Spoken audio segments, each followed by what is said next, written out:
We welcome all of you, and come back anytime. Dr. Peinhardt. Thank you, Francis.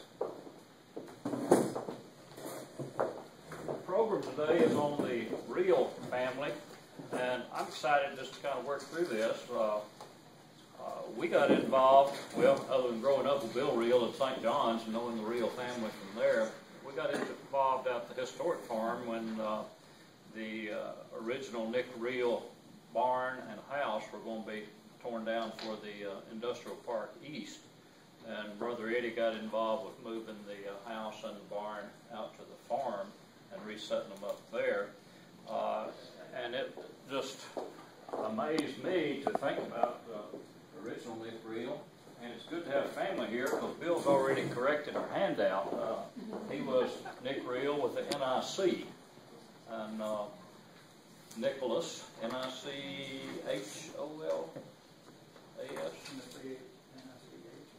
is on his tombstone. And so the Nicholas Ruehl that came to Cullman in the 1870s was spelled that way. Bill's got a son, Nick, and the granddaughter, Katie, is wandering around here. So, Bill, jump in with anything you want to throw in today. I'd kind of counted on Michael Sullins to jump in at this point and work through things. But like I say, my involvement came about with Eddie getting the barn and the house moved, and thinking back to the German families who came here at that time and what they so often did. They had their axe and their crosscut saw, and they built a log cabin. Usually they built that log cabin with the knowledge that at some point they were going to replace it, enlarge it, remodel it, or whatever. And when you look at the real cabin that's out at the farm, you'll see the log structure, which I know we've been working, reproducing a little log structure down in the woods the last couple of weeks, and doing the dovetails and all that, Virgil, is complicated, even when you're using your chainsaw and your sawmill. But the workmanship on that cabin and barn are just tremendous. The dovetail joints fit so good. And to just think about building that cabin, raising your family in that cabin, which was a dog cabin, and then remodeling it over the years. If you go out there and look in, you can see the bare walls. Next to that is where somebody put up, I've forgotten exactly whether it's newspaper or wallpaper, and then there's a pasteboard lining inside that, and then there's another layer, and then there's pine paneling. So the way the house was out at the Hesterly farm, as it was known when it was torn down and moved, you walked into a brick house not knowing there was a log cabin. And that's so true of a lot of the buildings around Cullman County. You look at them from outside, you have no idea there's a log cabin inside that house until you get somebody starts tearing it down and say, hey, there's logs in here. And then the barn. Many of you knew, he was talking about Hester, many of you knew Dean Johnny Hesterly, and that it was her place. And Rebecca Hesterly graduated with me, lived there, grew up there, and several of the people that we know grew up. There was a younger sister that was a year ahead of me.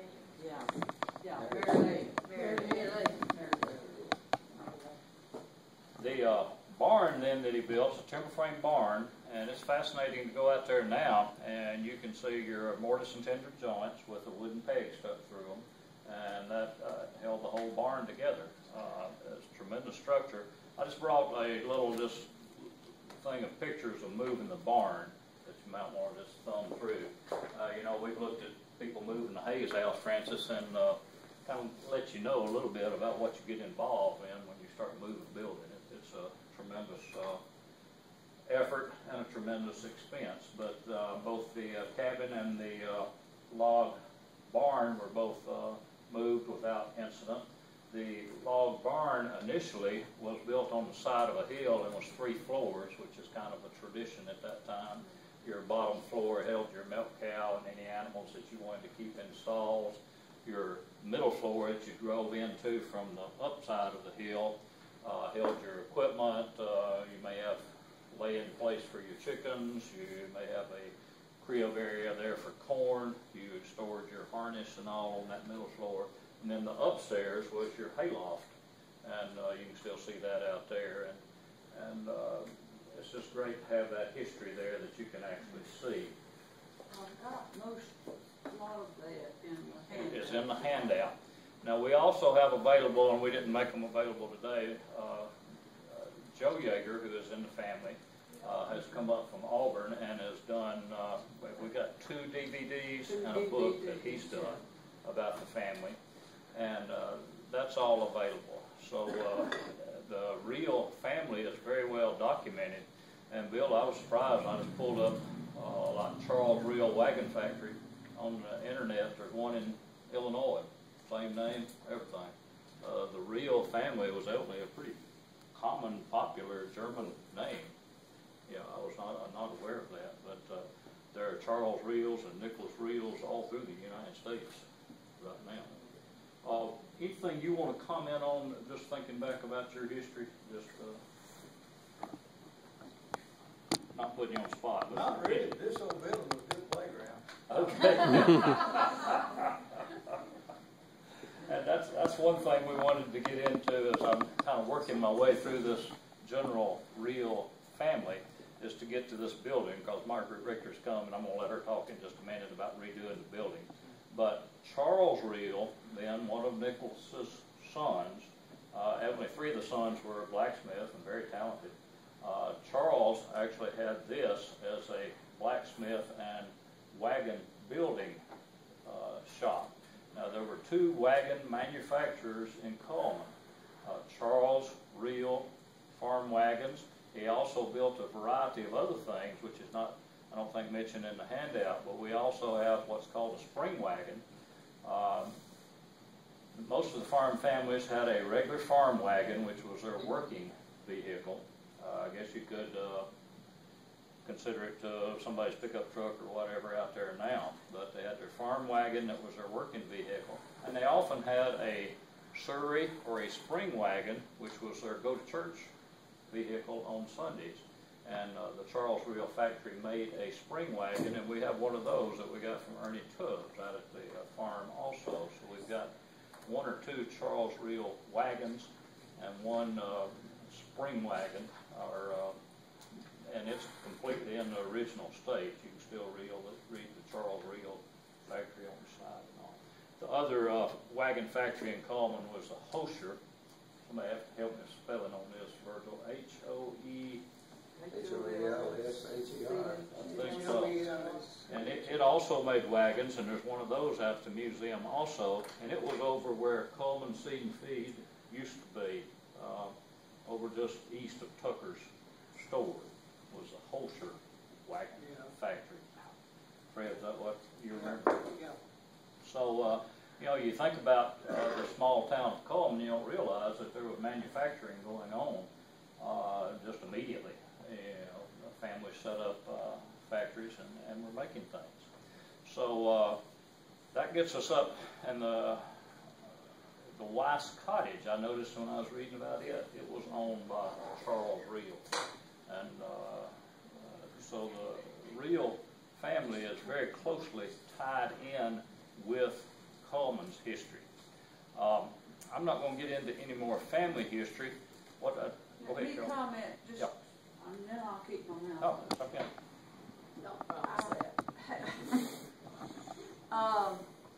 Rebecca, I got lots of information out of Joe Yeager's, and Pat has had Joe up several times. He's unable to come now, and has his book, and like Dr. Bill says, we've got a CD of of Joe in the cabin. But then this is part of his book, and on the back of it, is that it or is that just the phone? On the back of it, Rebecca writes a neat little story about playing in the barn, playing in the old barn. And she, let's somewhere in here. Anyway, this is really interesting about talking about the cabin and the life out there. And Joe was really, what do I need to say, in detail, and has a lot of just various things like Rebecca's story in the old barn and how she appreciated it. Could you help me understand? I don't know what the name of the book is. Joe Yeager, who is he kin to now? Is it not just Minnie and Joe? Okay. Joe, Minnie and Joe Minnie Yeager. was a Ruehl. She All was right. the daughter of Nicholas. Okay. And she married Joe Yeager. Okay. Joe Jr. is the one they're talking about. Yeah. The one I knew lived on the corner of Alabama Avenue and 4th Street. Right. The ones we're talking about are at Auburn, aren't they, Bill? Joe's at Auburn. Old He's a Joe. retired professor. Okay, well, that's who That's who wrote the book. wrote the book. Right. But I don't know the name of the book. Okay, Yeah, there's she one was book around. called Uncle Joe and Aunt Minnie. Yeah, that's who. That's That's my great uncle, and of course Minnie was great aunt by marriage. Oh, okay. And then Joseph, we always called him Joseph. He's the professor at all. Right. Yeah, that's retired now, but that was his son, Joseph. Yeah. Oh, okay. In the DVD that he does, he works through the family history, has pictures and everything. It's Yeah, really he good. does. Very He nice. does. And that Uncle Joe and Aunt Minnie is very good too, because he really goes into the Yeager side of that. Okay. Yeah, he wasn't born in the Yeager side of the family. Yeah, he did, yeah. He taught Sunday school at St. John's and belonged to First Methodist. Yeah. Okay. When Thank you. did he teach Sunday school at St. John's? Ma'am, When did he teach Sunday school at St. John's? I don't know, I'd have to look it up for you. No, he taught Sunday school at First Methodist, but he attended church with St. Minnie over here at St. John. Maybe Yeah. I had it backwards, but Yeah, he taught because it he one was- place. He taught at First Methodist. Joe Yeager. Yes. Yeah, he taught the old women's Sunday school the last Right. few years. My mama was in it. And he was a very avid fisherman too. Yes, His very membership much. there was at St. John's, wasn't it? I think so. And I know Nick was very instrumental in the starting of St. John's Oh, yes. Church. Nick. But he was a fine accountant. He's got a too. big, he's got a window up there at He the did name on. accounting and insurance. He did a lot of tax work. He was a really fine accountant. A lot He of was people- a county. They got in trouble, they'd go see him after taxes. Let's move on into the building then. As a Cullman Historical Society, we've been involved a lot with what's happening in the buildings. Struggle with the Hayes House, as you know. But this building was sitting empty for a while, and then St. John's bought it, and it was turned into this very useful, beautiful structure it is now. Margaret, we appreciate you joining us today, and we'd like to hear from you just about the St. John's side of this, and looking at this old vacant building, and why you decided to do what you did, and how you did it.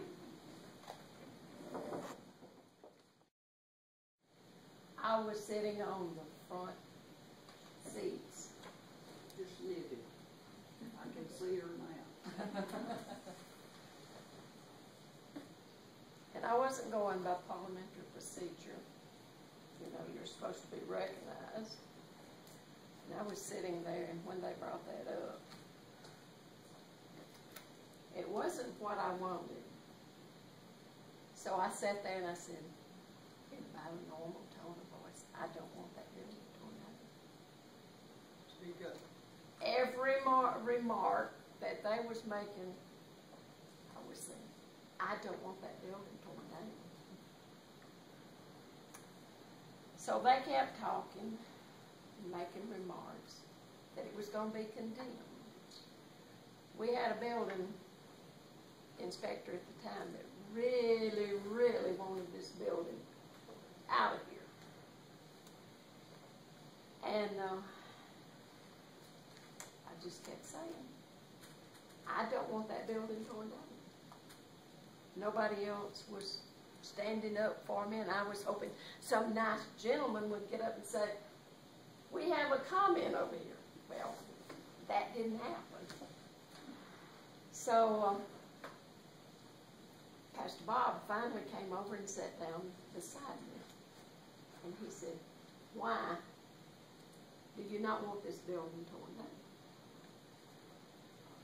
And my reply was, it's an old building.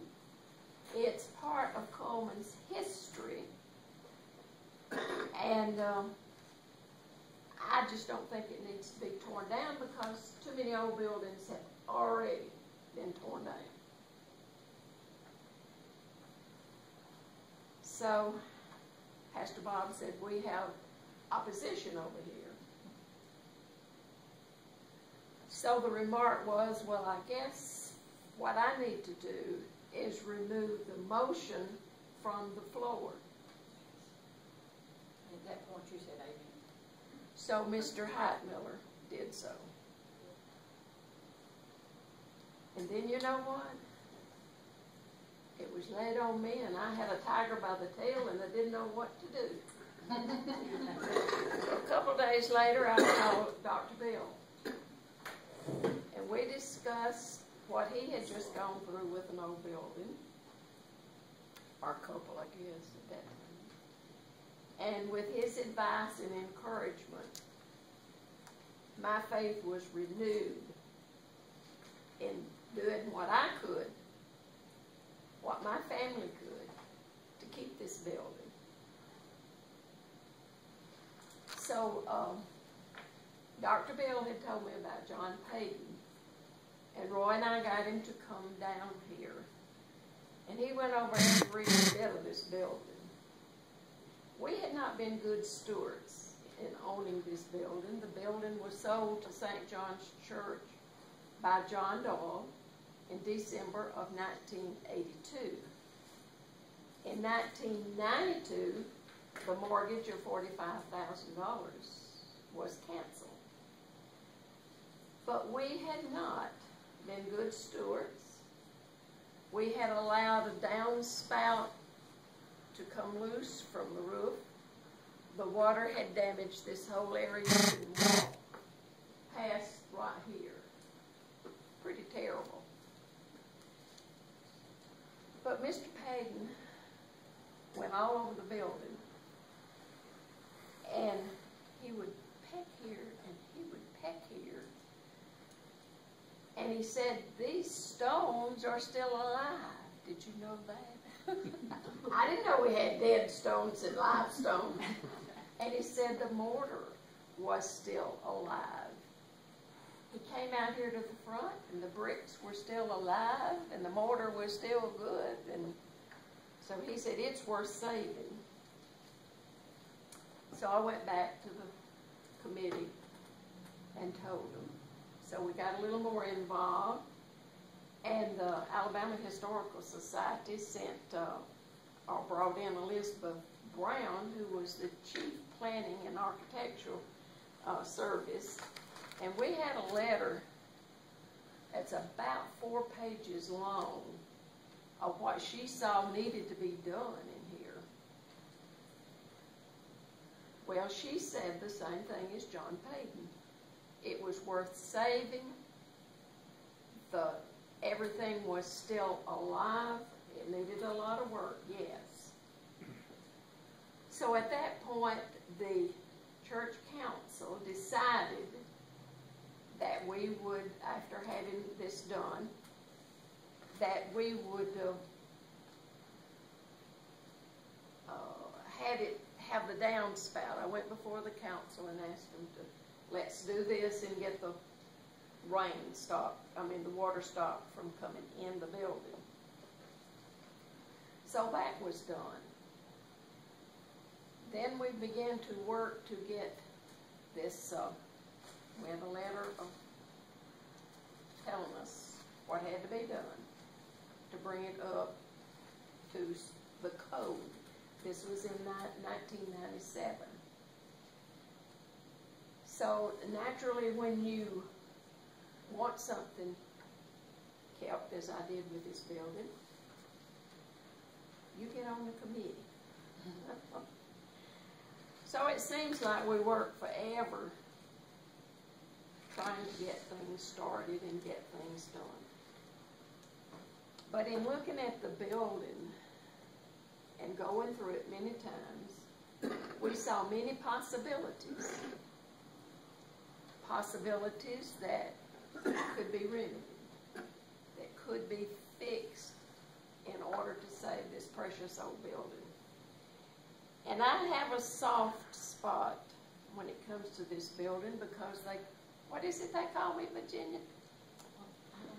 Now, Margaret will have to approve that. But Margaret had to prove that, and Maria will be right there by her side. So, in the study, after we got it stabilized and to what we wanted to do, each member was given a list. It had 14 things that you could vote on as to what you wanted done with the building. And some of it was ridiculous, but some of them wanted to sell it to the Presbyterian Church who wanted to own this property. And we said, that's not an option. We need the property because we didn't want to just be sitting on one block in case something else became available. And as long as it's in our hands, we could do things. But in these 14 things, several said, let's tear it down completely and build a parking deck. Do you know how much that cost? $1 million. That was zeroed out real quick.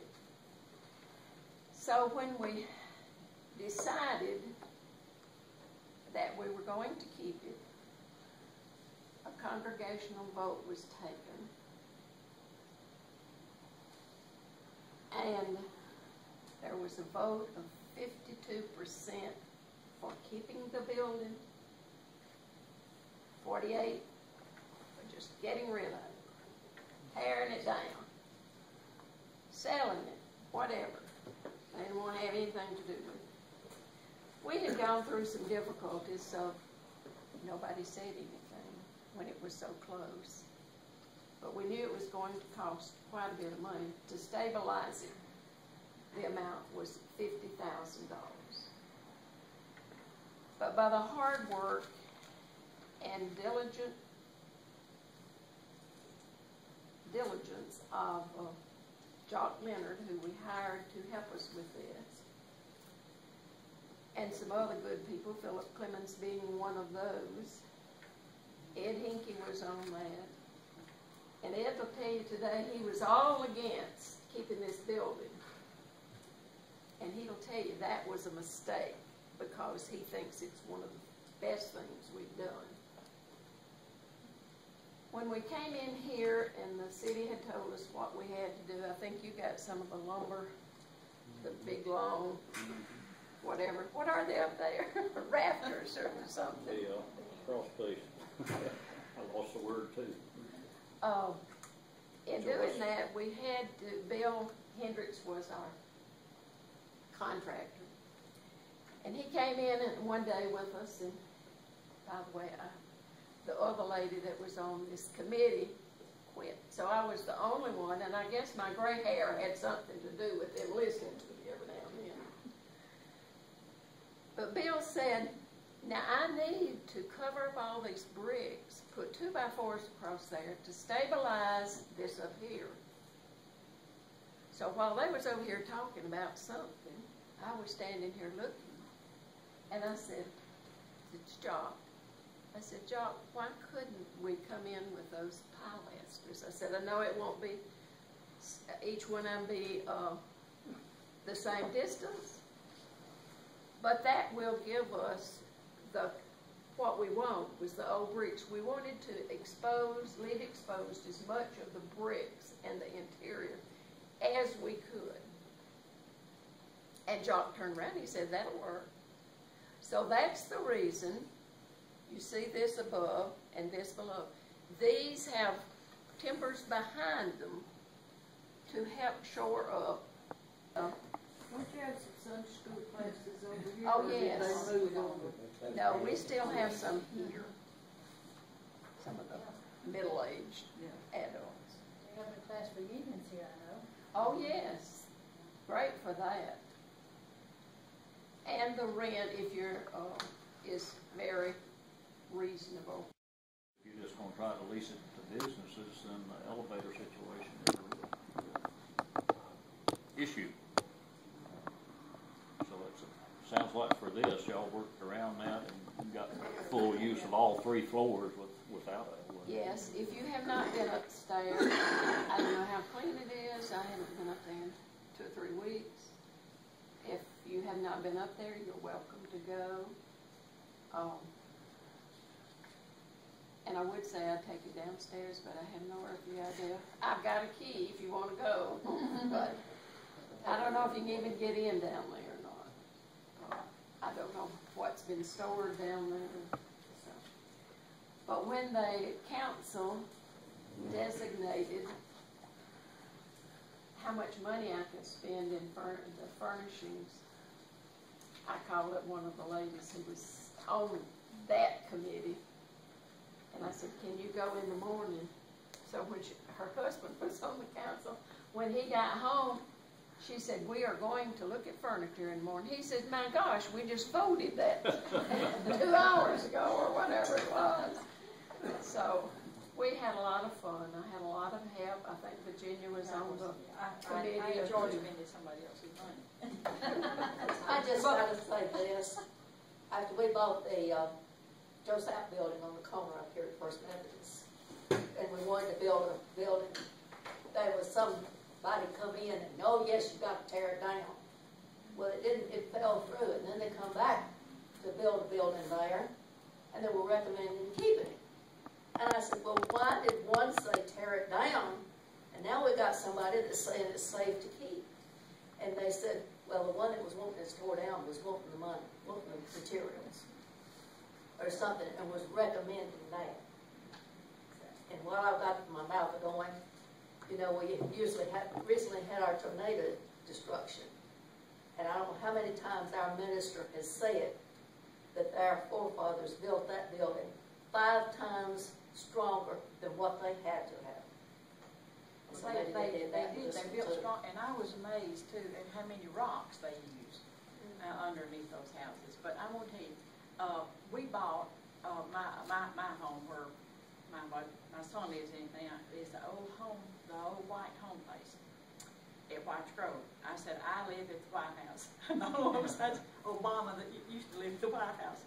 But when the tornado came through and it wiped out several big places down south here, we had a man come in and he went all through that house.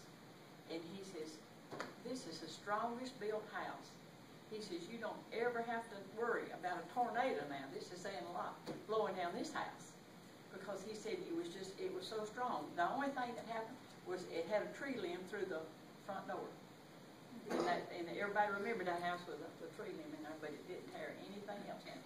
And I look at some of them rocks now, and I say, where did they get all those rocks to drag up there, and all them building things? They didn't have concrete blocks, and they went to a lot of work to even build a good foundation house. And my house has got rocks under it, and I've got a cellar, and I go down there and I look under there, and it's got big old rocks under it. I'm just amazed. The foundation of this building, 24 inches thick, stones.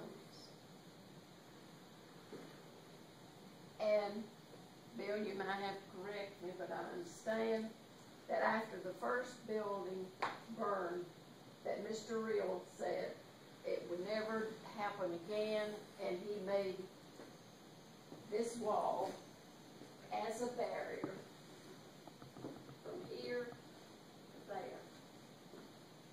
How is that 20 inches or more? Yeah, about 4 2 foot. That's what they call a 3-brick wall. Yeah. It's all the way around like that. So we have a wonderful building, and we do hope you enjoy it. We commend you for keeping it. Yes, we do. We give you a vote of And let thanks. me tell you, She worked awfully hard in this building right here. I said it every day down here. I said it takes 9 months to have a baby, and I think it took 9 years to get this ready. It was dedicated in 2002. But John should have let you decide that over there, just like the bottom floor of a battleship. And I've got something else to tell you. My mother cleaned house for Miss Carruthers. And and she's the one that lives, if you can, where John, well, the little, I don't know, gazebo type thing. Is it, where is it located? Yeah, John, next John. block down. My mother cleaned house for Miss Carruthers, and she said, you ought to see that basement. Them walls are so thick, so it must have been kind of common that when they built a house, they built a good one, they built it to stay. So she said it was unbelievable how thick those walls were. I have some of these, Caroline Klein Nig did these, if you want. I have a few here. I have one of those here. I remember the pictures on the wall back here too. 1943 and 44, King Fire had something that was in this building. And when Mr. Fire first came to Cullman from Moby, they had a couple of this. Bill, did the Swikers have anything to do with all these rocks? I don't know. I think everybody had to get their own. Oh, did they? What happened to the Weiss house? We had them, the Weiss house. The Weiss house, Yes. just that Charles owned it at one time. It's set on the corner right up here. It was the doctor's house. Dr. Weiss. I did a It little was under the watercolor. house. Oh, I okay. did a little watercolor picture, and I made them into cards, and they're not very good, but I thought I would, anybody who would like one, some White's house. Oh, wonderful. Let's get, let me just get a little card. The artist didn't do it. Well, now, it was damaged by the tornado, was it not? Yes. I thought it was. You did a great job. This is great.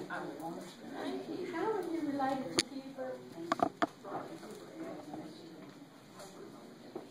Thank you, Ms. Richter, for coming, and thank you even more for saving the building. I mean, it's a beautiful building. We appreciate it. Thank you for the cards. Anybody have anything else? Fred, you have the floor. I'd like to just tell a few incidents about this building. I live next door to it. There used to be a house right in the middle of the block. This was in the early 30s. And this was my whole playground here. Me and Paul Mayo, the pastor's son there, we was only two boys around here. But in this building back here was storage. And we got to snooping. Turn around so we can all hear it. We got to snooping, and there was old horse-drawn hearse in there where they hauled the caskets in. We decided that wasn't for us to be around. I remember that too, Fred. Yeah, I remember that, because you walked on that side of the street. It was in the so old you wouldn't building go by over the there. building. Yeah. But I remember this building so well that, Now, what was in it at that time, Fred, when you're well, talking? on this side Priest's was, Body Shop. Frank Miller had a gas station out in front, Okay. and did a little work on cars in this area here.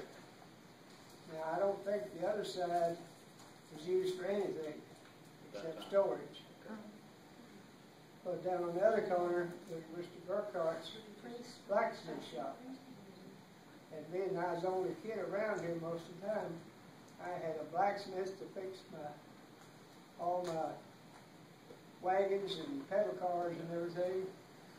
And I had the old men that stayed here to guide me along so I stayed out of trouble. And it was a wonderful life. I didn't have any real playmates other than Benson Paul Mayo here. And Junior King lived down the street. And but it's a lonesome thing when you don't have much to play with. There's lots of old memories of it. And across the street was a big two-story house that the church owned. And I think it was a parsonage. And then on the backside was tenant houses, and Pat Brewer, who was bandmaster in Cullman, his family lived on that street over there. So I got a lot of old memories here. Well, some people do. Later, the city of Cullman bought the big house, Fred, that you're talking about. They had that east side of the block where Pasquale F. Breyer and his son Vincent Carmelita the church still on this half, and then the city bought it for the playground. And that was Cullman's first youth center, Yeah, it was a youth center there. even before the Klein building. Was that in the early 40s? Now, Yeah, 46. Older than 30, before then? It was in the late 30s. What happened to the hearse, do we know? No, I thought it, the library was in that building. It was. got sold off or something. Somebody got it in a museum piece of it because it was in mint condition. But it's creepy for young kids to be around that thing, you know.